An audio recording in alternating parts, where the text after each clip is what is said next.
Colegas, el día de hoy vamos a tratar este tema, la seguridad y salud en el trabajo, que sobre todo en época de pandemia se ha destacado significativamente a fin de proteger pues al trabajador de del contagio de este virus pues que nos ha azotado durante más de 2 años y felizmente que ahora ya está mitigando. Sin embargo, el Tribunal Constitucional muy bien ha señalado que el derecho a la seguridad y salud en el trabajo es un derecho fundamental y que merece su estudio, porque todos los abogados y abogadas que asesoran a empresarios o también a trabajadores, a sindicatos, y que muchas veces somos también trabajadores, merecemos pues conocer eh, eh, y hacer eficaz este derecho fundamental a la seguridad y salud en el trabajo, que el día de hoy vamos a desarrollar. Concepto. La seguridad y salud en el trabajo es un derecho fundamental de todos los trabajadores y trabajadoras cuyo objetivo es prevenir los accidentes de trabajo y enfermedades ocupacionales. La obligación del empleador es el garante de la seguridad y salud en el trabajo. Entonces, emana de esta definición el deber del empleador. Las entidades públicas y las empresas privadas deberán propiciar el mejoramiento de las condiciones de seguridad y salud en el trabajo a fin de prevenir daños en la integridad física y mental de los trabajadores que sean consecuencia, guarden relación o sobrevengan durante el trabajo. Entonces, este principio de prevención es fundamental. El empleador, como es garante de la seguridad y salud en el trabajo, y debe estar permanentemente previniendo cualquier accidente o enfermedad ocupacional, y esto es pues un principio que si se quiebra, entonces quien asume responsabilidad de las consecuencias de tal negligencia y que se materialicen en un accidente de trabajo o el trabajador adquiera una enfermedad profesional, entonces el empleador va a tener pues que indemnizar al trabajador y darle todos los apoyos y colaboraciones necesarias para su restablecimiento, o por lo menos mitigación o sobrellevar a veces males incurables, ¿no? Por ejemplo, en las minas, colegas, los mineros adquieren una enfermedad que se llama la neumoconiosis o la silicosis, que es pues irreversible, progresivo y terminal. Entonces, hay bastante demandas de indemnización por haber adquirido esa terrible enfermedad de la neumoconiosis o silicosis también se le llama, entre otros, ¿ah? Hay otros eh, enfermedades profesionales que le dan a los trabajadores. Entonces, el empleador va a tener pues, que, de algún modo, indemnizar ese daño que ha causado el trabajador, ¿no? Claro que la defensa del empleador siempre es que dicen que no se ha cometido ninguna negligencia, porque se le ha dotado de todo tipo de elementos de protección personal, como también capacitación, etcétera. Pero, colegas, científicamente está demostrado que cuando en el interior de la mina, en los piquetes donde están extrayendo el mineral, ponen las descargas de dinamita, al momento que hacen la explosión, en el ambiente queda flotando el sílice. Y el sílice no hay otro modo que pueda evitar que se ingrese a los pulmones del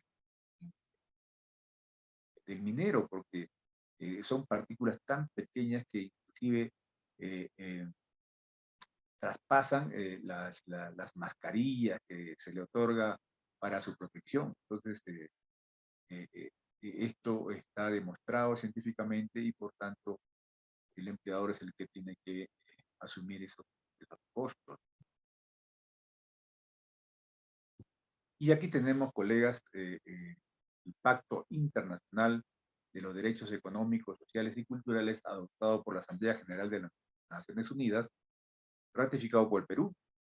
Y una recomendación, colegas, cuando hagan la fundamentación jurídica en sus demandas o hagan un informe legal, siempre no comiencen con las normas convencionales a nivel internacional, luego las normas nacionales, reglamentarias, de manera pues que tengan un fundamento siempre, buscando un fundamento convencional, un fundamento desde los derechos humanos, el derecho internacional de los derechos humanos y que es parte de nuestro derecho interno, conforme así lo ha dispuesto la cuarta disposición transitoria y final de la Constitución. Entonces, colegas, recordemos el artículo 12 de este pacto. Entre las medidas que deberán adoptar los Estados partes en el pacto a fin de asegurar la plena efectividad de este derecho figurarán necesariamente para el mejoramiento en todos los aspectos de la higiene del trabajo y del medio ambiente, la prevención y el tratamiento de las enfermedades epidémicas, endémicas, profesionales y de otra índole, y la lucha contra ellas. Entonces aquí, en esa época se hablaba de higiene del trabajo, pero en realidad la palabra correcta es salud en el trabajo, una salud física y salud mental, ¿no? Salud psicofísica, psicosomática del trabajador. Muy bien, entonces aquí está la obligación del Estado peruano de contribuir a el mejoramiento de la salud en el trabajo y la prevención y tratamiento de las enfermedades profesionales, la seguridad y salud en el trabajo. Bien, aquí tenemos el protocolo adicional de la Comisión Americana sobre Derechos Humanos, Derechos Económicos, Sociales y Culturales, llamado el Protocolo de San Salvador, del año 88, en la que el artículo 7 señala condiciones justas, equitativas y satisfactorias de trabajo. Los Estados partes en el presente protocolo reconocen que el derecho al trabajo al que se refiere el artículo anterior supone que toda persona goce del mismo en condiciones justas, equitativas y satisfactorias, para lo cual dichos Estados garantizarán en sus legislaciones nacionales de manera particular la seguridad e higiene en el trabajo. El artículo 10 desarrolla el derecho a la salud. Con el fin de hacer efectivo el derecho a la salud, los Estados partes se comprometen a reconocer la salud como un bien público y particularmente a adoptar las siguientes medidas: la prevención y tratamiento de las enfermedades profesionales. Prevención y tratamiento, cuando ya se está aquí, evidente. En la Constitución de la OIT se establece el principio de que los trabajadores deben estar protegidos contra las enfermedades en general o las enfermedades profesionales y los accidentes resultantes de su trabajo. Como les mencioné, colegas, la Constitución de la OIT del año 1919, ¿no? En el Tratado de Versalles estableció desde esa época, fíjense ustedes, esta esta obligación de los Estados partes. Y tenemos un convenio sobre el marco promocional para la seguridad y salud en el trabajo, 2006, convenio 187. En su calidad de marco promocional, este instrumento está concebido con la finalidad de ofrecer un tratamiento coherente y sistemático de las cuestiones de salud y de seguridad en el trabajo. Ya fíjense, ya desde el año 2006 ya se utiliza técnicamente, correctamente, este derecho a la salud y seguridad en el trabajo y de promover el reconocimiento de los convenios que existen en esta esfera. Este convenio tiene por objetivo establecer y poner en práctica políticas nacionales coherentes de seguridad y salud en el trabajo, gracias al diálogo entre el gobierno y las organizaciones de trabajadores y empleadores, y promover una cultura de prevención en materia de seguridad y salud en el trabajo, ¿no? Entonces, tenemos la ONU, la OEA, la OIT, inclusive hasta la Comunidad Andina, colegas, ahora que hemos asumido, el Perú ha asumido la presidencia pro tempore de la Comunidad Andina, del Pacto Andino, tenemos la edición 584 del año 2004, fíjense lo que dice. Artículo 11. En todo lugar de trabajo se deberán tomar medidas tendientes a disminuir los riesgos laborales. El artículo 12, por su parte, establece que los empleadores deberán adoptar y garantizar el cumplimiento de las medidas necesarias para proteger la salud y el bienestar de los trabajadores, entre otros, a través de los sistemas de gestión, seguridad y salud en el trabajo. En consecuencia, los empleadores de los países miembros tienen la obligación de implementar las medidas necesarias a fin de proteger la salud e integridad física de sus trabajadores. Seguidamente, tenemos aquí una sentencia del Tribunal de Justicia de la Comunidad Andina, y que realiza la interpretación prejudicial en este proceso del año 2018, publicado en 2019. Así, por ejemplo, la exposición a ruidos o vibraciones continuos aumenta el riesgo de perder la capacidad auditiva. La radiación o exposición solar puede generar cáncer de piel. La exposición a temperaturas extremas puede ocasionar golpes de calor o hipotermia. El contacto con productos químicos aumenta el riesgo de sufrir alergias, asfixias o hasta la muerte. Trabajar con piezas o maquinarias pesadas aumenta el riesgo de sufrir atrapamientos, aplastamientos, golpes, cortes punzantes o lesiones graves. La prolongación de jornadas laborales aumenta el riesgo de padecer de estrés laboral. El desempeño de labores en alturas aumenta el riesgo de caídas. Las operaciones de transporte, elevación, carga o descarga manual o mecánica de mercancías genera riesgo de caída de los objetos durante la ejecución de las labores, entre muchos otros factores, por lo cual el centro de trabajo deberá notificar y proveer a los trabajadores de los implementos de seguridad necesarios para evitar los riesgos señalados. ¿Ah? Fíjense cómo se ya configuraba y se reglamentaba, se desarrollaba este derecho fundamental de los trabajadores y obligación de prevención del empleado. Entonces, la seguridad y salud en el trabajo es un derecho inespecífico que está implícito en la Constitución Política del Perú. En el artículo 7, todos tienen derecho a la protección de su salud, la del medio familiar y de la comunidad, así como el deber de contribuir a su promoción y defensa, ¿no? La salud es un derecho que debe protegerse no solamente por el Estado, sino también por los privados. Por las empresas deben de cuidar la salud y contribuir a su promoción y defensa. Así lo señala el artículo 7 de nuestra Constitución. En 1964 se promulga la primera norma en materia de seguridad y salud en el trabajo, es el Decreto Supremo número 42F, Reglamento de Seguridad Industrial. Y luego tenemos, colegas, cómo se va desarrollando las normas al interior de nuestro país con la Ley 29783 del año 2011, Ley de Seguridad y Salud en el Trabajo, y su Reglamento 5/2002. Las normas relacionadas, tenemos aquí un conjunto de normas relacionadas que ya no voy a pasar a dar lectura, ya lo van a tener ya buen amigo Henry va a compartir estas diapositivas y podrán tomar nota de estas normas de desarrollo a nivel reglamentario. Miren, colegas, esto es tan grave que es importante tomar conciencia. ¿Qué pasó la mañana del 15 de diciembre del año 2010? Alexandra Porras y Gabriel Campos, de 18 y 19 años, empleados de McDonald's, murieron electrocutados mientras limpiaban la cocina del local donde trabajaban, en esta esquina agitada del distrito de Pueblo Libre. Las máquinas dispensadoras de gaseosa estaban averiadas, los pisos húmedos, y ellos no tenían puestos guantes, ni botas aislantes, ni otro instrumento de seguridad. Fíjense, perteneciendo a una empresa transnacional, fueron 25 segundos de descarga eléctrica, luego la muerte, ¿no? Y eran enamorados, el chico por salvar a la chica trata de jalarlo, pero cuando hay descarga eléctrica, colegas, tú no puedes, si no tienen los implementos de seguridad. Encima estaban baldeando, haciendo una limpieza, un aseo del piso de ese establecimiento, y bueno, pues, como todos sabemos, pues, el agua es un conductor de electricidad, ¿no? Entonces, estas personas fallecieron. A raíz del lamentable caso de McDonald's se promulgó el decreto de urgencia 44/2019, que en la época del gobierno de Vizcarra. Decreto de urgencia que establece medidas para fortalecer la protección de salud y vida de los trabajadores, el cual introduce importantes modificaciones al artículo 168A del Código Penal, colegas, relativo al atentado contra las condiciones de seguridad y salud en el trabajo. O sea, si es que tu trabajador tiene un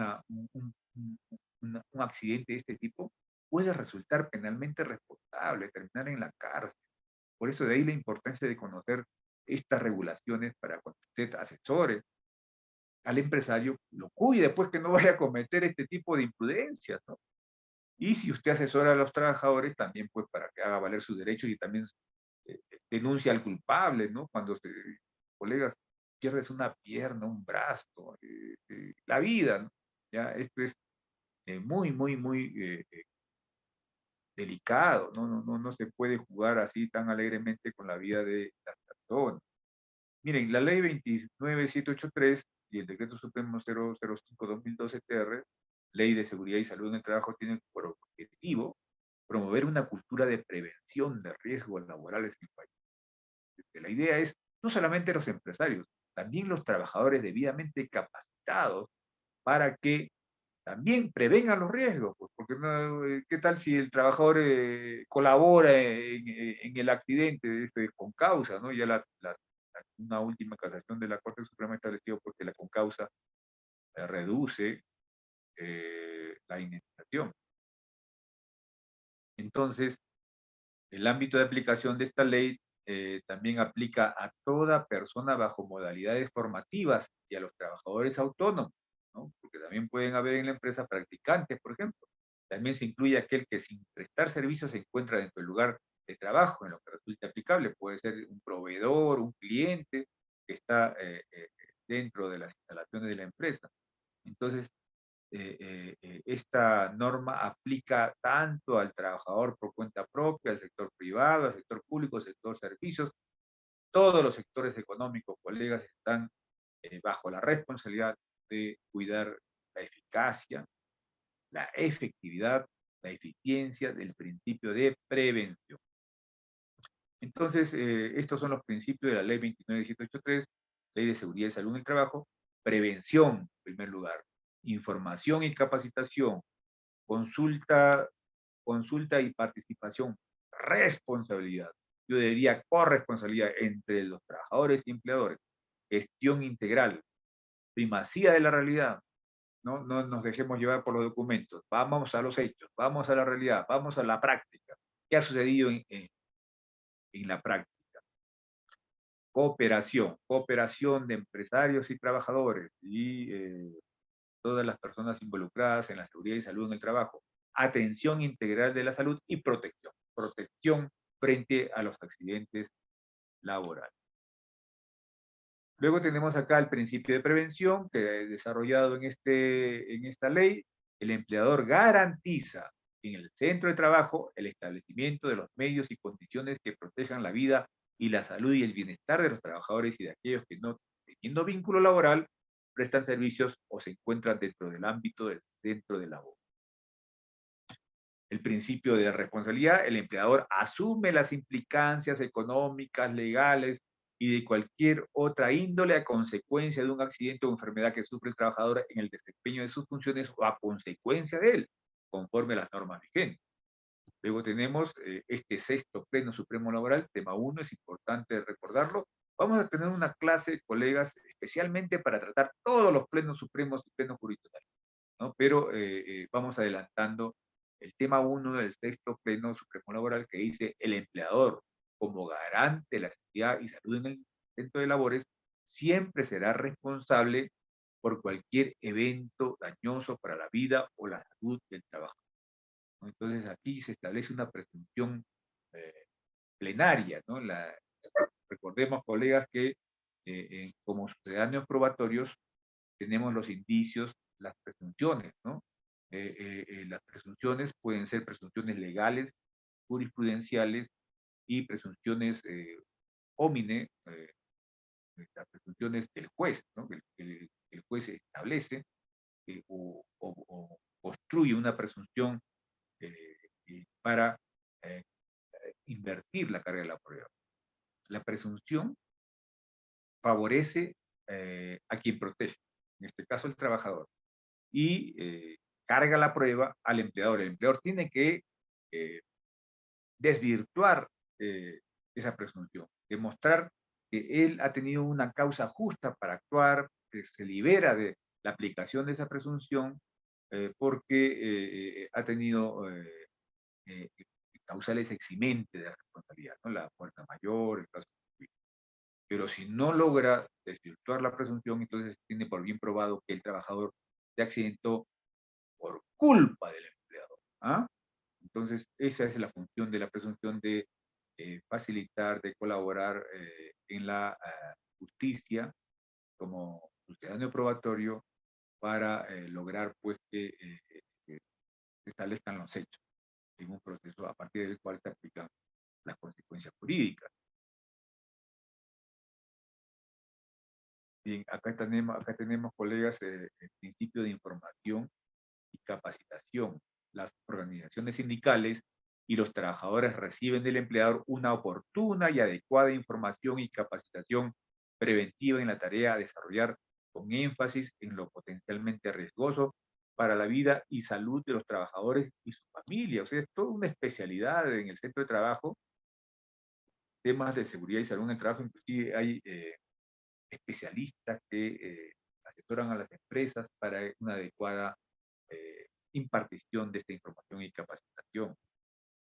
Principio de consulta y participación. El Estado promueve mecanismos de consulta y participación de las organizaciones de empleadores y trabajadores más representativos y de los actores sociales para la adopción de mejoras en materia de seguridad y salud en el trabajo. Esto es importante, el diálogo social respecto a la prevención en la seguridad y salud en el trabajo. Luego tenemos el principio de gestión integral. Todo empleador promueve e integra la gestión de la seguridad y salud en el trabajo a la gestión general de la empresa. O sea, es parte de la organización, de la estructura organizacional de la empresa, la seguridad y salud en el trabajo. Hay una oficina que debe de especializarse, todo un sistema integrado de gestión en la seguridad y salud en el trabajo. Principio de primacía de la realidad, como ya lo hemos estudiado en la primera clase sobre los principios generales, principios del derecho laboral, los empleadores, los trabajadores y los representantes de ambos y demás entidades públicas y privadas responsables del cumplimiento de la legislación en seguridad y salud en el trabajo brindan información completa y veraz sobre la materia, ¿no? De acuerdo a lo que sucedió en los hechos, no falseando, no fabricando pruebas, no justificando lo injustificable. ¿Se produjo el accidente se produjo, señores, no es que se produjo por otras causas que pretenden liberar a la responsabilidad de quien fue el verdadero culpable de que suceda. El principio de colaboración, el Estado, los empleadores y los trabajadores, este triunvirato de la relación laboral y sus organizaciones sindicales establecen mecanismos que garanticen una permanente colaboración, coordinación en materia de seguridad y salud en el trabajo, colegas, está de por medio de la vida de las personas. En ese sentido tenemos pues que poner todo lo que está al alcance de la mejor gestión de las ciencias administrativas al servicio de la vida de los trabajadores y trabajadoras. Principios de atención integral de la salud. Los trabajadores que sufran algún accidente de trabajo o enfermedad ocupacional tienen derecho a las prestaciones de salud necesarias y suficientes hasta su recuperación y rehabilitación, procurando su reinserción laboral. Evidentemente, la licencia por enfermedad es un derecho que se le otorga al trabajador y también una atención integral en el sistema de salud, como es de salud o también las EPS, ¿no? Las empresas prestadoras de salud, que colaboran con la seguridad social para atender al trabajador que se ha accidentado o que se ha enfermado a consecuencia del trabajo. El empleador debe adoptar entonces un enfoque un enfoque de sistema de gestión en el área de seguridad y salud en el trabajo, de conformidad con los instrumentos y directrices internacionales y la legislación vigente. Entonces se crea el sistema de gestión de seguridad y salud en el trabajo. El empleador debe adoptar un enfoque de sistema de gestión en el área de seguridad y salud en el trabajo de conformidad con los instrumentos y directrices internacionales y la legislación vigente, artículo 17 de la ley 29573, la ley de seguridad y salud en el trabajo. Aquí tenemos el principio de protección. Los trabajadores tienen derecho a que el Estado y los empleadores aseguren condiciones de trabajo dignas que les garanticen un estado de vida saludable física, mental y social en forma continua, ¿no? La protección en seguridad y salud en el trabajo. Luego tenemos, colegas, aquí el sistema de gestión de la seguridad y salud. El empleador debe adoptar un enfoque de sistema de gestión en el área de seguridad y salud en el trabajo de conformidad con instrumentos y directrices internacionales. Aquí tenemos los principios de la seguridad del sistema de gestión de la seguridad y salud en el trabajo, artículo 18 de la ley. Es importante que lo recordemos, asegurar un compromiso visible del empleador con la salud y seguridad de los trabajadores, lograr coherencia con lo que se planifica y lo que se realiza, o sea, lo que se dice se hace, debe haber una coherencia, una integridad al momento de abordar estos temas tan delicados. Propender al mejoramiento continuo a través de una metodología que lo garantice, o sea, científicamente tiene que tratarse el tema, mejorar la autoestima y fomentar el trabajo en equipo a fin de incentivar la cooperación de los trabajadores, fomentar la cultura de la prevención de los riesgos para que toda la organización interiorice los conceptos de prevención y proactividad promoviendo comportamientos seguros, crear oportunidades para alentar una empatía del empleador hacia los trabajadores y viceversa, asegurar la existencia de medios de retroalimentación desde los trabajadores al empleador en seguridad y salud en el trabajo, disponer de mecanismos de reconocimiento al personal proactivo interesado en el mejoramiento continuo de la seguridad y salud laboral, evaluar los principios, los principales riesgos que puedan ocasionar los mayores perjuicios a la salud y seguridad de los trabajadores, el empleador y otros, es decir, levantar un mapa de riesgos, ¿no? De cuáles son todos los puntos riesgosos que tiene un centro de trabajo precisamente para prevenir los accidentes y capacitar a los trabajadores para que ellos también colaboren en que no se produzca ese accidente, en esa área riesgosa de la empresa, con mucho más cuidado y diligencia tiene que trabajar a quien tiene que cumplir sus obligaciones laborales en ese lugar de trabajo, disponer de mecanismos de reconocimiento al personal proactivo interesado en el mejoramiento continuo de la seguridad y salud en el trabajo, evaluar los principales riesgos que puedan ocasionar los mayores perjuicios a la salud y seguridad de los trabajadores, fomentar y respetar la participación de las organizaciones sindicales o, en defecto de estas, la de los representantes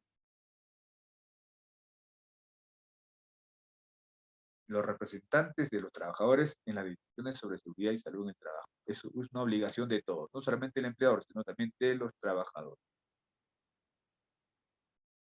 Fíjense, colegas, este es el sistema de seguridad y salud en el trabajo. En el área de recursos humanos o gestión de personas o gerencia de talento humano, como se denomine en la entidad pública o la empresa privada. Esto se ha logrado organizar desde a la luz del artículo 3 del reglamento. Miren lo que se señala: planificación de política de recursos humanos, estrategia, políticas y procedimientos. Eso lo establece la dirección de la empresa. Ese principio de dirección que tiene el empleador también aplica para la seguridad y salud en el trabajo. Planificación en recursos humanos. O sea, recursos humanos dentro de su plan de actividades tiene pues que tener un acápite integral en seguridad y salud en el trabajo. La organización del trabajo y su distribución, diseño de puestos, administración de puestos, gestión de empleo, gestión de incorporación, selección y vinculación, inducción, periodo de prueba. Aquí están todas las principales áreas que tiene una gerencia de recursos humanos, ¿no? Gestión de empleo, gestión de rendimiento, evaluación de desempeño, gestión de la compensación, ¿no? Pago de pensiones, pago de bonificaciones, remuneraciones, gestión de desarrollo y capacitación, también el área de recursos humanos, ¿no? Evaluación del desempeño, gestión de relaciones humanas y sociales, en las relaciones laborales individuales y colectivas, bienestar social, cultura y clima organizacional, comunicación interna y seguridad y salud en el trabajo. Aquí hemos puesto un recuadro verde, ¿no? Debe estar dentro del área de recursos humanos esta oficina que es fundamental para organizar la seguridad y salud en el trabajo en el centro de labor. Esto para que ustedes visualicen cómo es el organigrama de una gerencia del talento humano, una gerencia de personal y sus diversas áreas, entre las que debe estar incluida la seguridad y salud en el trabajo en la gestión de relaciones humanas o sociales, también se conoce como relaciones laborales. El modelo del anexo 2 de esta resolución ministerial sobre política de seguridad y salud nos dice: nuestra organización tiene que, y esto es lo que le recomienda, ¿no? Que los empleadores tengan como política, ¿no? Inclusive les da este modelo. Nuestra organización tiene como política garantizar la seguridad y salud en el trabajo, para contribuir con el desarrollo del personal en nuestra empresa, entidad pública o privada, para lo cual se fomentará una cultura de prevención de riesgos laborales y un sistema de gestión que permita la protección de la seguridad y salud de todos los miembros de la organización mediante prevención de lesiones, ¿no? Dolencias, enfermedades, incidentes relacionados con el trabajo, y ustedes pueden seguir tomando nota de este modelo del propio Estado preparado para que los empleadores lo puedan poner como un objetivo de su política de seguridad y salud. Entonces tenemos principios de la política del sistema de gestión en seguridad y salud en el trabajo. La protección de la seguridad y salud de todos los miembros de la organización mediante la prevención de las lesiones, dolencias, enfermedades, incidentes relacionados con el trabajo, el cumplimiento de los requisitos legales pertinentes en materia de seguridad y salud en el trabajo, de los programas voluntarios, de la negociación colectiva en seguridad y salud en el trabajo y de otras prescripciones que suscriba la organización. La garantía de que los trabajadores y sus representantes son consultados y participan activamente en todos los elementos del sistema de gestión de seguridad y salud en el trabajo, la mejora continua del desempeño en el sistema de gestión de salud y seguridad en el trabajo. El sistema de gestión es compatible con otros sistemas de gestión de la organización o deben estar integrados a los mismos. No puede estar aislado, sino deben estar relacionados. Obligaciones del empleador: garantizar que la seguridad y salud en el trabajo sea una responsabilidad conocida y aceptada en todos los niveles de la organización. Es un tema de vital importancia para cuidar a los trabajadores. También es obligación del empleador promover la cooperación y la comunicación entre el personal, incluidos los trabajadores, sus representantes y las organizaciones sindicales, a fin de aplicar los elementos del sistema de gestión de la seguridad y salud en el trabajo en la organización de forma efectiva. Entonces, la comunicación y la información en estos temas es capital. Debe haber bastante diálogo. Definir y comunicar a todos los trabajadores cuál es el departamento o área que identifica, evalúa y controla los peligros y riesgos relacionados a la seguridad y salud en el trabajo. O sea, todos los trabajadores deben saber dónde dirigirse cuando hay un problema que se presenta en esta materia. Disponer de una supervisión efectiva según sea necesario. Esto es importante, colega. Así como hay supervisores para que los obreros, los empleados cumplan con sus obligaciones, el supervisor controla la calidad del trabajo, del producto que ha elaborado el obrero o el empleado, y de igual manera también debe haber un supervisor en materia de seguridad y salud en el trabajo para cuidar que sea eficiente el sistema de gestión en la materia y que se cumpla con las recomendaciones y principios que estamos desarrollando, las obligaciones del empleador y la prevención en el cuidado de sus trabajadores. También es obligación del empleador adoptar disposiciones efectivas para identificar y eliminar los peligros y los riesgos relacionados con el trabajo y promover la seguridad según el trabajo. O sea, el empleador tiene que identificar dónde y en qué lugar, en qué maquinarias, en qué puestos de trabajo se presentan los riesgos. Existen riesgos, inclusive hasta riesgos ocultos, que el trabajador debe estar perfectamente adiestrado para saber sortearlos, para no caer en, en un accidente de trabajo. Asegurar la adopción de medidas efectivas que garanticen la plena participación de los trabajadores y de sus representantes. Por ejemplo, colegas, las pausas activas. Muchos centros de trabajo se está aplicando las pausas activas, que es muy importante. Cuando se hace trabajo presencial, no es pues trabajar 8 horas continuas, siempre hay que buscar momentos intermedios para realizar algún tipo de ejercicio, de manera pues que estar permanentemente en una sola posición, en contracción laboral, no significa pues un estado de tensión, un estado de agarrotamiento de la musculatura de la persona que está en una sola posición, sino por lo menos en un pequeño tiempo de 15 minutos, 10 minutos cada intervalo, puedan hacer pausas activas. Esto es que toda la oficina, inclusive el jefe da el ejemplo de hacer algunos ejercicios de movimiento, de estiramiento, que permitan pues, relajar la musculatura del trabajador y despejar un poco el estrés y puedan regresar nuevamente a laborar con más ánimo y con mejores condiciones orgánicas, ¿no? Todo ello es obligación del empleador, por eso asegurar la adopción de medidas efectivas que garanticen la plena participación de los trabajadores y de sus representantes en la salud del trabajador. También es obligación establecer los programas de prevención y promoción de la salud y el sistema de monitoreo, o sea, de supervisión, de control de su cumplimiento. Proporcionar los recursos adecuados, entregar a cada trabajador copia del reglamento interno de la seguridad y salud en el trabajo. Hay un reglamento también en cada empresa que debe de elaborarse para que los trabajadores sepan cuáles son sus obligaciones y derechos y sus responsabilidades. Realizar no menos de 4 capacitaciones al año en materia de seguridad y salud en el trabajo. A ver, aquí los presentes que trabajan para una empresa, una institución, les dan capacitación en seguridad y salud en el trabajo. Entonces, fíjense, la ley lo establece, ¿no? Si no va el supervisor de la SUNAFIL, el inspector, si encuentra que no hay ningún, el empleador no acredita haber desarrollado capacitación de sus trabajadores, entonces puede ser objeto de una multa. En eso también, como abogados y abogadas, ustedes que asesoran o tienen la oportunidad de asesorar a algún empleador en el futuro, eh, a hacerles recordar esta obligación para que no tengan la contingencia de después tener que pagar multas. Y también cuidar pues que demos un servicio de asesoría jurídica eficiente, porque después el empleador va a decir, oiga, pero usted, señor abogado, no me ha dicho nada, yo no sé de leyes, usted ha debido de advertir.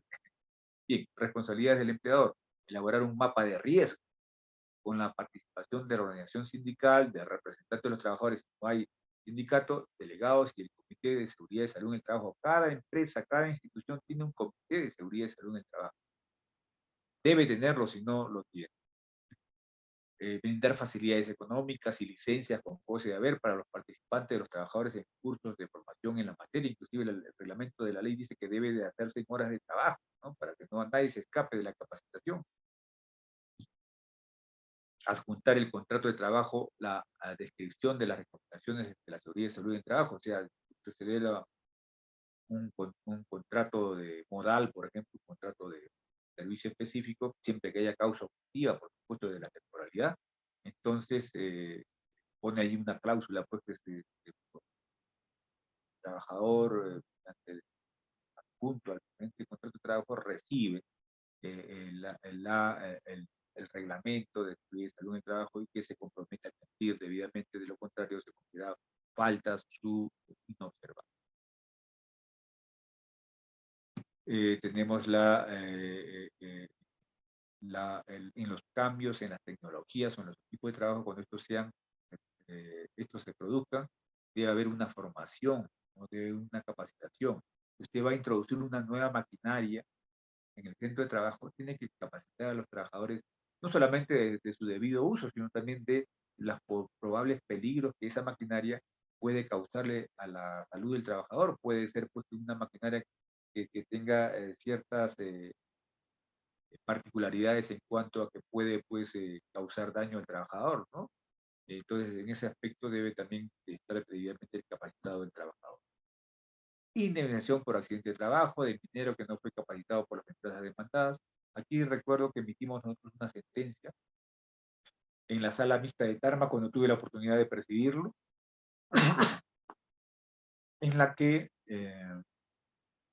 a un trabajador le dieron una maquinaria para operar en la mina, una nueva maquinaria, ¿no? Y no le enseñaron pues que esta maquinaria tenía cierto riesgo de peligro, porque era pues, tenía como una especie de abrazadera que podría muy bien causar un daño a la persona. Y en efecto, en este caso, lamentablemente el trabajador se le cae una barreta y por recogerlo pone la mano justo en el lugar donde puede causar daño al trabajador y se produce automáticamente la maquinaria ajustaba una parte de donde que sostenía la barreta y le cercena la mano. Entonces, esto no fue capacitado, el trabajador no había, el empleador no acreditó haber capacitado de este riesgo que presentaba esa maquinaria.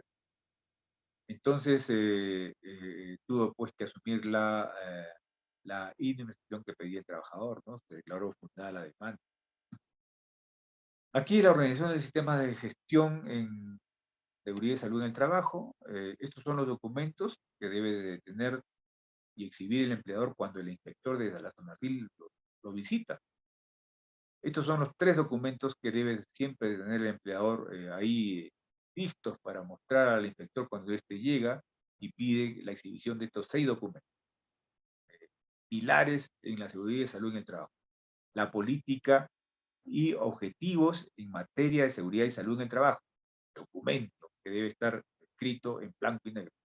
La identificación de peligros, evaluación de riesgos y sus medidas de control. También otro documento al respecto. La planificación de la actividad preventiva. A ver cuántas capacitaciones usted ha programado para informar a sus trabajadores sobre seguridad y salud en el trabajo. El reglamento interno de seguridad y salud en el trabajo también debe tenerlo el empleador y debidamente acreditado en cuanto a su notificación a los trabajadores, porque no es suficiente tener el reglamento interno ahí, sino también los documentos que acreditan que se le entregó a los trabajadores. El mapa de riesgos, el programa anual de seguridad y salud en el trabajo. O sea, ¿cuál es tu plan para que mitigues cualquier posibilidad de riesgo, para que prevengas de accidente de trabajo? Y esta es la organización del sistema de gestión y seguridad de salud en el trabajo. Los registros obligatorios. El registro de accidentes de trabajo, enfermedades ocupacionales, incidentes peligrosos y otros incidentes. Registro de inspecciones internas de seguridad y salud en el trabajo. Registro del monitoreo de agentes físicos, químicos, biológicos, psicosociales y factores de riesgos y ergonómicos. Registros de estadística de seguridad y salud.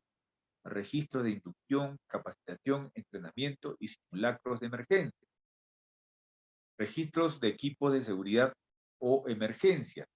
Esto está en el artículo 33 del reglamento, aprobado por el Supremo 005-2012-TR. Registro de exámenes médicos ocupacionales. Registro de auditorías, fíjense colegas, ¿no? Y todos estos registros tienen formatos que han sido aprobados mediante la resolución ministerial 050-2013-TR. Porque si sucede un accidente, colegas, en el centro de trabajo, el empleador tiene que registrar ese accidente de trabajo. Si hubo una enfermedad ocupacional, también los incidentes peligrosos, todo otro incidente que se presenta en el centro de trabajo tiene que estar registrado. Inclusive, si usted va a pedir un subsidio por accidente de trabajo a esa salud, tiene que estar registrado esa información, porque le van a pedir esa información para justificar el subsidio que se le otorgue al trabajador por la licencia por accidente de trabajo, ¿no? Recordemos, colegas, que hay 15 días que paga el empleador y el tratamiento médico, la incapacidad del trabajador continúa, entonces, perdón, los primeros 20 días y luego lo asume salud, ¿no? Las licencias que se prolonguen por más de 20 días. Entonces, en ese sentido, estos registros son importantes. Y también para evitar las multas, porque el inspector de trabajo va a venir a pedirles, quiero ver su registro de inspecciones internas de seguridad y salud en el trabajo, a ver cuántas inspecciones ha realizado en el centro de trabajo, en los lugares de trabajo con más riesgos, los informes que han elaborado sus inspectores, y está pues con las protecciones debidas para evitar pues accidentes. y también este registro de equipos de seguridad o emergencia. ¿Cuántos equipos usted está brindando a sus trabajadores para controlar posibles riesgos, posibles accidentes de trabajo? Por ejemplo, ahora con el COVID, esta pandemia que azota al mundo y también al Perú, los empleadores están entregando equipos de protección personal. Si bien es cierto, al comienzo de la pandemia nos daban hasta un mameluco para poder cubrirnos y evitar las, el contagio, ¿no? Mascarillas, máscara facial, inclusive hasta un protector para cerrar cualquier posibilidad de ingreso del virus. Y bueno, ahora ya solamente nos entregan pues las mascarillas, ¿no? Pero todo eso debe estar registrado, ¿no? No es suficiente solamente proporcionar al trabajador, sino también registrar cuántas mascarillas se compraron, cuántas se entregaron, entonces, cuál es la periodicidad de entrega, porque recordemos pues que no es eh, razonable, y menos prescripción médica en materia de salud ocupacional, que la mascarilla lo tengamos mucho tiempo, ¿no? Tiene que descartarse por lo menos cada semana, ¿no? Para que cuidemos también nuestra salud, porque en esas mascarillas se alojan pues elementos a veces patógenos que pueden ser nuevamente recircularizados en nuestra respiración. Luego tenemos, colegas, aquí, y esto es importante conocerlo, el registro obligatorio,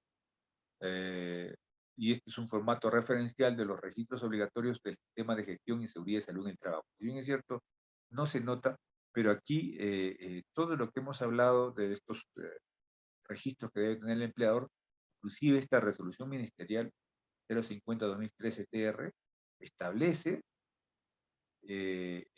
todos los campos que debe de llenar el empleador para llevar un adecuado registro de los equipos de seguridad o emergencia, del registro de inducción, capacitación, entrenamiento y simulacros de emergencia, ¿no? Todo eso, inclusive estos simulacros que se realizan para momentos de sismo, también debe ser pues preocupación del empleador de que su personal esté preparado cuando se produzca un sismo, cuando se produzca un incendio dentro de las instalaciones, cuáles son las áreas de evacuación, cuál debe ser su reacción frente a un momento de ese tipo. Inclusive hay cuadrillas de apoyo a los bomberos el empleador organiza con sus trabajadores, o sea, los capacita, inclusive hay convenios con los bomberos para que puedan capacitar a los trabajadores en el uso de extintores y que puedan saber también cómo evacuar rápidamente el lugar de trabajo, entre otras indicaciones como tener pues grifos contra incendios y equipos como por ejemplo esas duchas automáticas que se producen frente al fuego. Es decir, todo eso, esa información debe estar perfectamente ingresado en estos registros que ya el Supremo Gobierno ha establecido a través de esta resolución ministerial.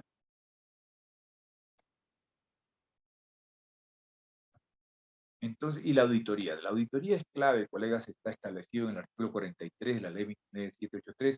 Esto es que el empleador contrata auditores externos para que especialistas en seguridad y salud en el trabajo, para que estos ingresen al centro de trabajo y eh, hagan una radiografía de cómo está el sistema de gestión, si está correctamente integrado a la estructura empresarial, si tiene pues todos estos registros, si también tiene estos 6 documentos que hemos mencionado, esto es el mapa de riesgos, el plan de prevención, si tiene pues el reglamento de seguridad y salud en el trabajo, el plan de capacitación eh, y los equipos que se requieren para enfrentar cualquier riesgo o peligro que se presente en el centro de trabajo. La auditoría se realiza por auditores independientes en la consulta sobre la selección del auditor y en todas las fases de la auditoría, incluido el análisis de los resultados de la misma, se requiere la participación de los trabajadores y de sus representantes, ¿no? Esto es, de que debe haber, lo que mencionábamos al comienzo, ¿no? Una solidaridad, una corresponsabilidad, una colaboración entre trabajadores y empresarios y directivos de los empresarios para organizar equipos o comités que puedan desarrollar y hacer eficiente el sistema de gestión en la seguridad y salud en el trabajo.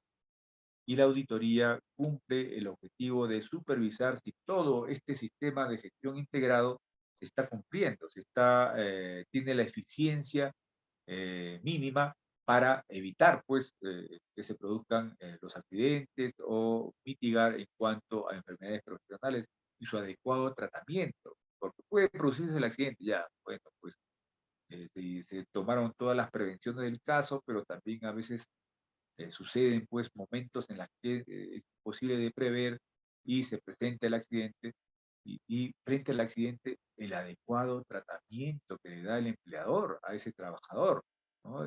Atención inmediata, las licencias eh, con goce de haber por enfermedad, ¿no? Su trámite ante salud para el otorgamiento eh, del subsidio, si fuese el caso, y luego al retorno a las labores, los adecuados eh, apoyos que necesite el trabajador si es que éste aún todavía mantiene ciertas secuelas que no le permiten eh, trabajar como antes. Entonces, en ese aspecto tiene también el empleador que colaborar con ese trabajador, por ejemplo, si es que éste queda discapacitado, eh, eh, darle los apoyos necesarios, la adecuación de su lugar de trabajo, para que por lo menos sobrelleve la discapacidad cumpliendo pues su labor productiva, ¿no? Su trabajo diario.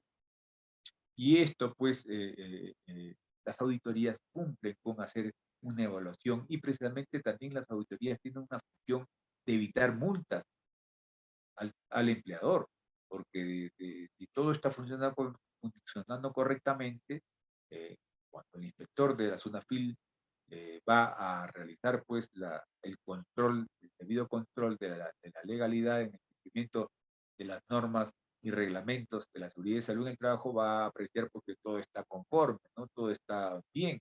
Entonces va a, a el empleador aprobar la inspección de trabajo y se evita pues multas, porque de lo contrario, si encuentra el inspector que no tiene el mapa de riesgo, que no capacita a los trabajadores, que no cumple con entregarles los elementos de protección personal, evidentemente que va a aplicar la multa. Y esto pues, y no son multas bajas, ¿no? Son multas elevadas en función al número de trabajadores que están expuestos a la contingencia de adquirir una enfermedad profesional o de accidentarse. Entonces, cuidemos pues que nuestra asesoría sea versada también en este aspecto cuando se presente la oportunidad de contribuir en la seguridad y salud en el trabajo, asesorando al empleador o a los trabajadores. El Comité de Seguridad y Salud en el Trabajo es obligatorio y también si hay unidades descentralizadas o otras sedes de la empresa, deben también y cada una de ellas haber subcomités de seguridad y salud en el trabajo, ¿no? El comité central, diríamos, eh, eh, es el que está ubicado en la sede principal de la empresa y en las subsidiarias o agencias, los subcomités de seguridad y salud en el trabajo. Solo las empresas que cuenten con 20 o más trabajadores constituirán obligatoriamente un comité de seguridad y salud en el trabajo. 20 a más trabajadores tienen esta obligación. Los que cuenten con menos pueden por lo menos poner, pues, a designar a un determinado funcionario como el responsable de cuidar con la seguridad y salud. Los empleadores que cuenten con sindicatos mayoritarios incorporarán un miembro respectivo del respectivo sindicato en calidad de observador. O sea, en la seguridad y salud en el trabajo no solamente está integrado por funcionarios de la empresa, sino también por el delegado del sindicato, y lo hay, ¿no? Sindicato mayoritario, eh, eh, integrando el Comité de Seguridad y Salud en el Trabajo, ¿no? También colabora en la actividad sindical en este importante objetivo empresarial, institucional, de cuidar la salud y la seguridad de los trabajadores.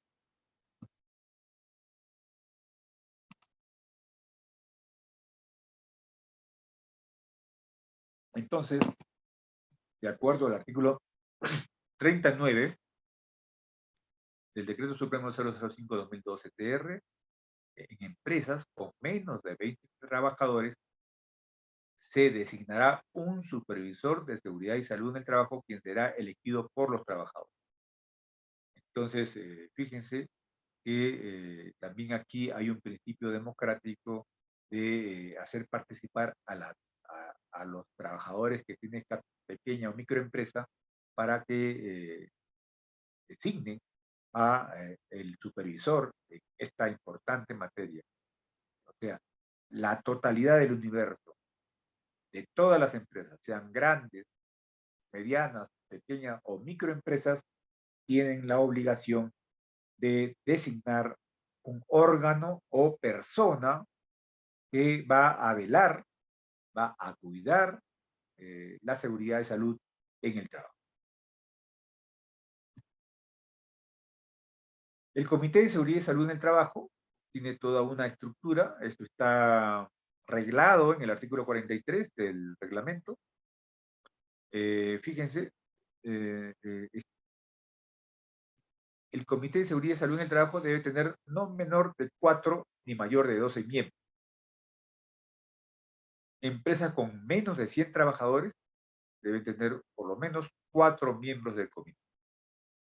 2 representantes de empleadores y 2 representantes de trabajadores. Fíjense aquí la composición binaria, la composición compartida, ¿no? Que debe tener este comité, ¿no? Totalmente democrático. Una expresión, los principios de colaboración. Este principio de colaboración se refleja en la organización del sistema de gestión de seguridad y salud en el trabajo al establecer que el comité debe estar organizado y representado tanto el empresario como los trabajadores.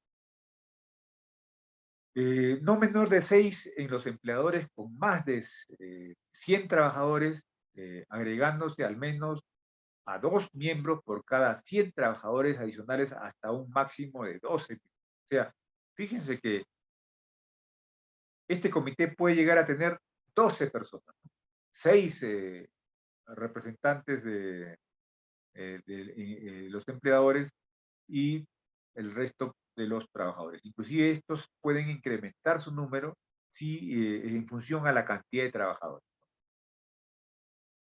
Entonces, las empresas con más de 100 trabajadores, total de 6 miembros del comité, 3 representantes empleadores y 3 representantes trabajadores, que pueden llegar a 12 miembros, ¿no? Que fuese el caso por la cantidad de trabajadores que tenga esta empresa.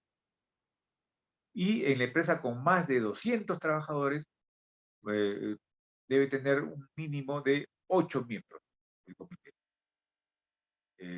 4 representantes de empleadores y 4 representantes de los trabajadores. Y como todos sabemos, los representantes de los trabajadores tienen que ser elegidos, ¿no? En una asamblea, en una elección interna, democráticamente, ¿no? No es que se eligen a estos representantes de los trabajadores a dedo porque el empleador los designa. No, no. Tienen que ser elegidos por los trabajadores en una elección interna y también por un tiempo determinado. Aquí se aplica también el principio de eh, rotación en los cargos, ¿no? Para que también otros trabajadores vayan asumiendo y conociendo la experiencia de la seguridad y salud en el trabajo. Es un modo de cómo también se capacitan a los trabajadores. No se trata de tener miembros eternos, sino que haya una rotación en ese cargo por otros trabajadores que les permita, pues, asumir esta importante función de seguridad y salud en el trabajo.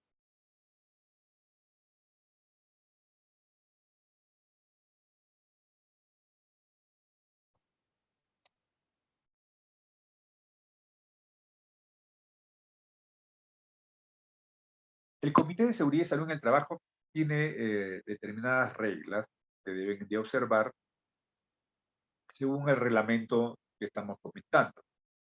En primer lugar, las reuniones son dentro de la jornada laboral. Es como forman parte de la actividad de trabajo. La seguridad y salud en el trabajo no puede estar, pues, convocando reuniones fuera del horario de trabajo, porque eso significa, pues, hacerlo trabajar al empleado o al obrero eh, horas extras, porque está preocupándose por cumplir un deber del empleador, de ser garante de la seguridad y salud en el trabajo. Entonces, esas reuniones son dentro de la jornada laboral. Las reuniones se reúne, el comité se reúne en forma ordinaria una vez por mes, en día previamente fijado. Esto es que por lo menos una vez al mes debe reunirse este comité de seguridad y salud en el trabajo, debidamente convocados mediante una esquela que prevea una agenda, un lugar y hora dentro del horario de trabajo. El quórum mínimo para sesionar del comité es la mitad más uno de sus integrantes. Y, por ejemplo, este comité tiene 6 miembros, entonces tiene, pues, que tener el quórum de 4 por lo menos para tener una reunión válida, porque, colegas, este comité necesariamente debe tener un libro de actas. Ese libro de actas también es supervisado por el inspector de la SUNAFIL al momento que llega al centro de trabajo, ¿no? Para ver si es que en realidad se están llevando a cabo, se están realizando estas sesiones ordinarias que siempre deben de tener, ¿no? Y si es que encuentra el libro de actas en blanco, quiere decir, pues, que no ha tenido vida orgánica este Comité de Seguridad y Salud en el Trabajo. O sea, al empleador no le interesa ser el garante de la vida y de los trabajadores, ¿no? Entonces, puede también ser causa de una multa. Al término de cada sesión se levanta la respectiva acta que será aceptada en el correspondiente libro de acta debidamente foliado y autorizado por el notario, ¿no? Para que no sea motivo de falsificación o de elaboración prefabricada para pretender de algún modo eh, justificar que en realidad sí existió cuando no existió. El principio de primacía de la realidad, ¿no? Lo que sucede en la práctica es lo que vale antes de que nos presenten documentos no pocas veces falseados. Anualmente, el Comité de Seguridad y Salud o el Supervisor de Seguridad y Salud en el Trabajo redactan un informe resumen de las labores realizadas. Esto es un informe en memoria. ¿Qué hemos hecho durante el año 2022? O transcurrido el año 2023, al final, ¿no? Tener un informe. Esos informes también se archivan, colegas, se guardan porque van a ser materia también de revisión por parte del inspector. Están cumpliendo no con la regla que establece el Decreto Supremo 005-2012. Gozan de licencia con goce de haber por 30 días naturales por año calendario para la realización de sus funciones. O sea, esto es de que durante el año tienes 30 días de licencia, no conjuntamente, sino de acuerdo a las necesidades del servicio.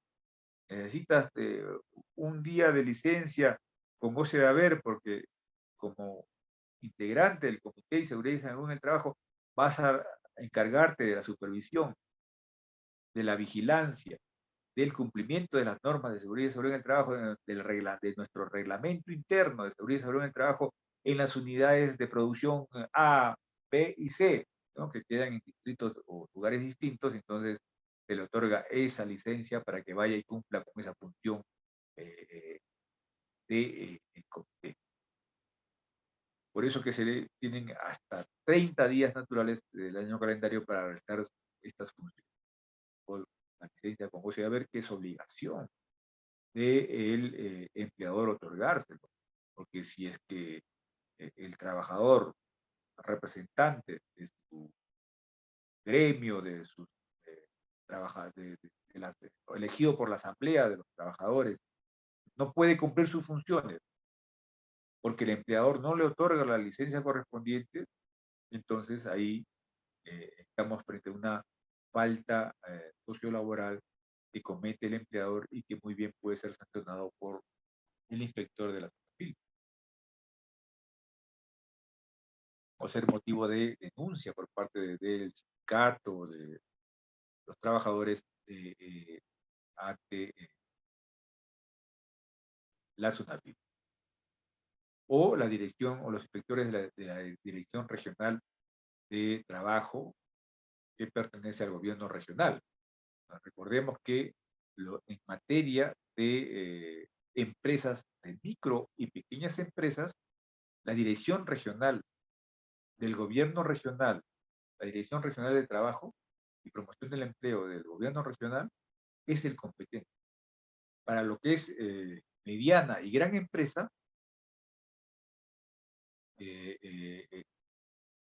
la SUNAFIL es la competente para atender este tipo de casos.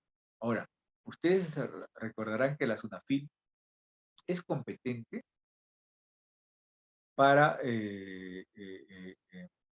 intervenir en empresas, entidades públicas inclusive, que tienen un régimen laboral privado, pero no puede ingresar a inspeccionar en materia laboral, en derecho laboral, en empresas públicas, perdón, en entidades públicas que tienen el régimen de la 276. Pero sí puede intervenir en instituciones que tienen el régimen de laboral público de la 276 en materia de comité, en materia de seguridad y salud en el trabajo. O sea, la SUNAFIL puede intervenir en toda entidad, pública o privada, en materia de seguridad y salud en el trabajo. Siempre que sea en el sector privado, mediana y gran empresa. Pequeña y microempresa lo ve en la Dirección Regional de Trabajo del gobierno regional que corresponde. Entonces, aún así, sea una entidad pública que tenga el régimen laboral público de sus trabajadores vinculados a la Decreto Legislativo 276, en materia de seguridad y salud en el trabajo, muy bien, cualquiera de los trabajadores puede hacer una denuncia a la SUNAFIL para que se apersone el inspector y supervise y constate el incumplimiento en esta materia que podría estar cometiendo la entidad pública, ¿no? El titular de la entidad pública y que también es corresponsable, pues, el jefe de recursos humanos o el Comité de Seguridad y Salud en el Trabajo respecto al incumplimiento que puede estar cometiendo la entidad pública. Entonces, tenemos pues que cuidar el cumplimiento de esta normativa, tanto en el sector público como en el sector privado, independientemente del régimen laboral al que pertenezca el sector laboral. Las funciones del Comité de Seguridad y Salud en el Trabajo. Aprobar el reglamento interno de seguridad y salud eh, en el trabajo. Esto es importante, tener ese reglamento interno. Inclusive hay un modelo de reglamento interno aprobado por la Resolución Ministerial que les he mencionado, y que inclusive los abogados y abogadas laboralistas también colaboran y contribuyen en su redacción de este reglamento interno de seguridad y salud del trabajo. ¿Cuáles son las funciones del Comité de Seguridad y Salud en el Trabajo? Supervisar los servicios de seguridad y salud en el trabajo y la asistencia y asesoramiento al empleador y a los trabajadores. Entonces, esto es importante, o sea, realiza una labor de contraloría, de control, ¿no? Respecto a el cumplimiento legal de toda la regulación, la reglamentación que existe en nuestro país respecto a la materia de seguridad y salud en el trabajo. Y también de asesoría, de información, tanto al empleador como al trabajador en la materia. O sea, esto es que los miembros de este comité deben pues tener una versación, un conocimiento, un estudio permanente de las regulaciones, no solamente jurídicas, ¿sabes?, sino también técnicas, porque la seguridad y salud en el trabajo no es igual para el sector minero, para el sector eléctrico, para la empleocracia pública, tienen sus particularidades y hay ingenieros de sistemas que se dedican pues especialmente a desarrollar las prevenciones en accidentes de trabajo y enfermedades profesionales en determinados campos. Este es un comité, inclusive podríamos decirlo, eh, eh, eh, multiprofesional, porque también hay, recuerden ustedes, médicos especializados en salud ocupacional, ¿no? También deben estar asesorados por estos especialistas para cumplir un debido servicio de asesoría e información al empleador y al trabajador. Luego tenemos aquí, fíjense, las sanciones.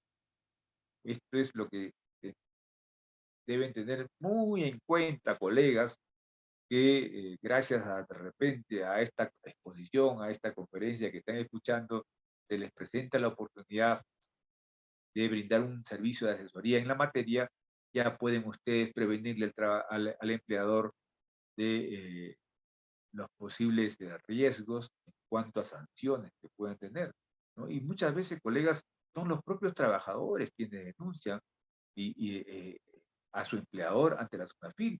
Y recuerden que hay denuncias anónimas. Entonces, ¿qué sucede? Por ejemplo, no te entregan equipos de protección personal. Hace la denuncia, va el inspector y fíjense las multas que tenemos. Muy grave, hasta 20 UITs, 73.000 soles. Y esto ha sido incrementado con esta ley 29981, 730.000 soles, una multa, fíjense. Cuando es grave, 36.500 y hasta un tope de 365.000 soles. Y esto solamente es en esta cuantificación, porque esto se incrementa en función a la cantidad de trabajadores afectados. Y la leve está considerado en 5 ITs y la nueva multa que ha establecido esta ley sube a 50 OIT, 182.500, y pueden haber acumulación de sanciones, colegas. Puede suceder que pueda el inspector encontrar que hay una infracción muy grave y luego también está cometiendo una infracción grave y adicionalmente 3 leves más. Y en total, esta nueva ley ha establecido pues que se puede aplicar hasta 300 unidades de imposibilidad tributaria, 1.095.000 soles. A veces empresarios quieren ahorrarse costos, reducir costos, total que lo único que hacen es crear contingencias, bomba de tiempo, cuando se explosionan, terminan pues pagando unas cantidades fuertes, ¿no? Y en lo que se trata a micro y pequeñas empresas, colegas, estas pagan un 50% de estas cantidades, ¿no? Atendiendo pues a que empresas con una envergadura y una cantidad de trabajadores menor pagan solamente la mitad. Lo que es mediana y gran empresa paga completito. Entonces, tenemos pues que cuidar esto, colegas. Luego tenemos aquí, y es interesante conocerlo, las obligaciones del trabajo. Así como hemos recordado, como hemos estudiado las obligaciones del empleador, ahora tomemos nota de las obligaciones del trabajador en materia de seguridad y salud del trabajo. Primero, y que si incumple, puede ser motivo de sanción, ¿no? Recordemos el artículo de la nueva ley, de la ley de productividad y competitividad laboral, ¿no? El 26.1 que dice, pues, que si incumple reiteradamente el reglamento interno de trabajo o también el reglamento de seguridad y salud en el trabajo, puede ser causal de sanciones. Entonces, obligación del trabajador, cumplir con las normas, reglamentos e instrucciones de los programas de seguridad y salud en el trabajo, usar adecuadamente los instrumentos y materiales de trabajo, así como los equipos de protección personal y colectiva, siempre y cuando hayan previamente informado y capacitado sobre su uso. No operar o manipular equipos, maquinarias, herramientas u otro elemento para los cuales no haya sido autorizado. Operar y participar en el proceso de investigación de los accidentes de trabajo y de las enfermedades ocupacionales cuando la autoridad competente lo requiera o cuando, a su parecer, los datos que conocen ayudan al esclarecimiento de las causas que lo originaron. Someterse a los exámenes médicos a que estén obligados por norma expresa siempre y cuando se garantice la confidencialidad del acto médico. Finalmente, participar en los organismos paritarios, en los programas de capacitación y otras actividades destinadas a prevenir los riesgos laborales de trabajo dentro de la jornada de trabajo. Obligaciones del trabajador. Seguimos. Comunicar al empleador todo evento o situación que ponga o pueda poner en riesgo su seguridad y salud o las instalaciones físicas, debiendo adoptar inmediatamente, de ser posible, las medidas correctivas del caso sin que genere sanción de ningún tipo. Reportar a los representantes o delegados de seguridad de forma inmediata la ocurrencia de cualquier incidente, accidente de trabajo o enfermedad profesional. Responder e informar con veracidad a las instancias públicas que se lo requieran, caso contrario es considerado falta grave sin perjuicio de la denuncia penal correspondiente. No se puede levantar falsos testimonios, colegas, en materia de seguridad y salud en el trabajo. Si usted fue testigo de un accidente de trabajo, tiene que decir la verdad. ¿Qué pasó? ¿Qué sucedió? Caiga quien caiga y pese a quien le pese, como dijo la fiscal de la nación, ¿no? Entonces, es importante que se cumplan estas obligaciones, de lo contrario, el trabajador puede ser motivo de sanciones, de acuerdo a la levedad o gravedad de la práctica. Y colegas, para finalizar, me gustaría poner en su conocimiento y que le he pedido a nuestro colega Henry que los pase a ustedes también a tu WhatsApp esta resolución ministerial 675/2022 MINSA que ha sido publicado este sábado. Y estas son las nuevas disposiciones respecto al COVID-19 en el centro de trabajo. Fíjense. Se actualizan los días de aislamiento de personal con diagnóstico confirmado sospechoso probable que según las normas vigentes del MINSA son de 7 a 10 días. En los casos de reincorporación al trabajo luego de la alta médica post-COVID-19, se elimina la obligación de contar con la aptitud para el trabajo emitida por el médico ocupacional.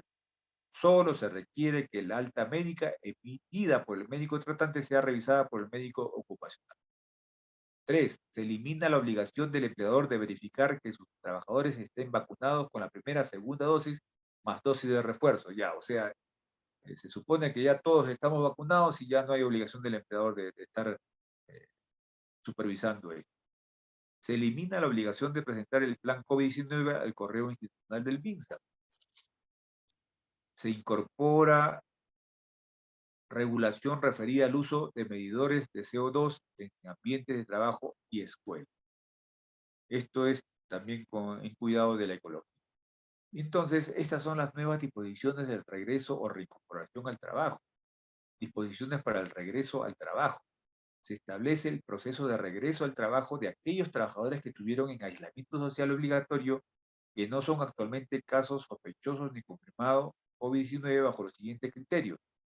El retorno o reincorporación del personal con factores de riesgo para COVID-19 se efectuará considerando tarea,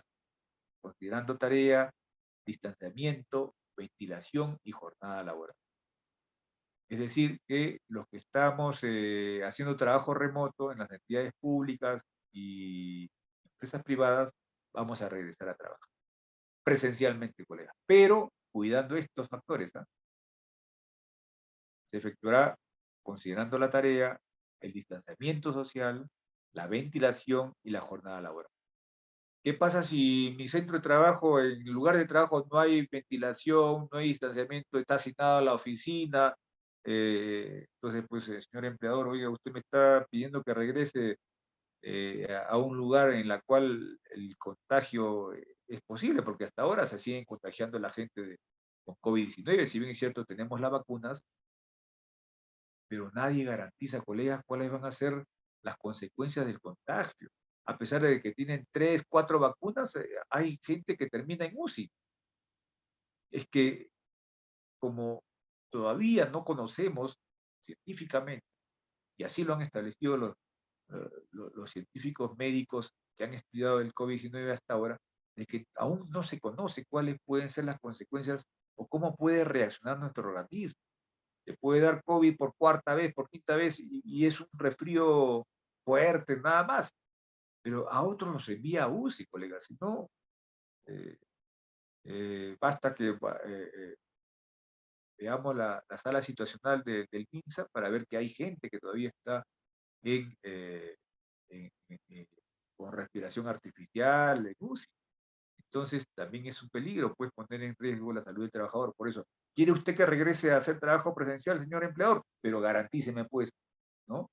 Distanciamiento, ventilación. Si no, puedo ser objeto de contagio. Entonces, estas son las modificaciones de la Directiva Administrativa 321 MINSA del 2021, que han sido modificadas por esta resolución ministerial que le estoy comentando, ¿no? Respecto a las disposiciones para la vigilancia, prevención y control de la salud de los trabajadores con riesgo a exposición del COVID-19 o SARS-CoV-2.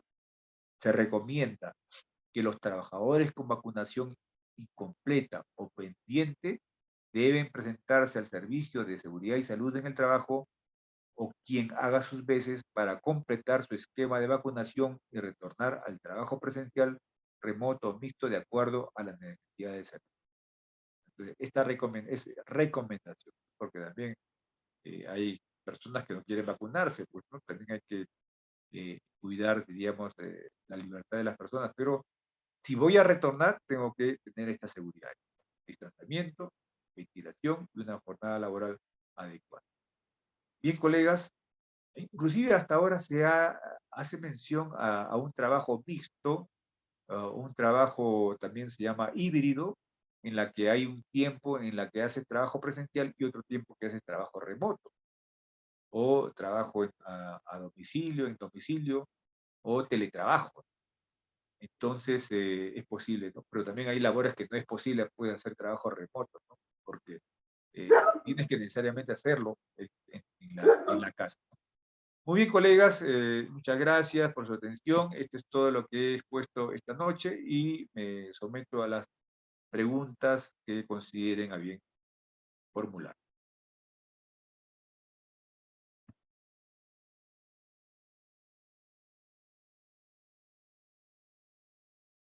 Bien, como no hay preguntas, entonces quedamos para el miércoles. Este miércoles vamos a tratar sobre los principios del derecho procesal laboral, que es interesante conocerlo. Y me despido, muchas gracias, buenas noches con todos ustedes y nos vemos el Buenas noches, doctores. Buenas noches.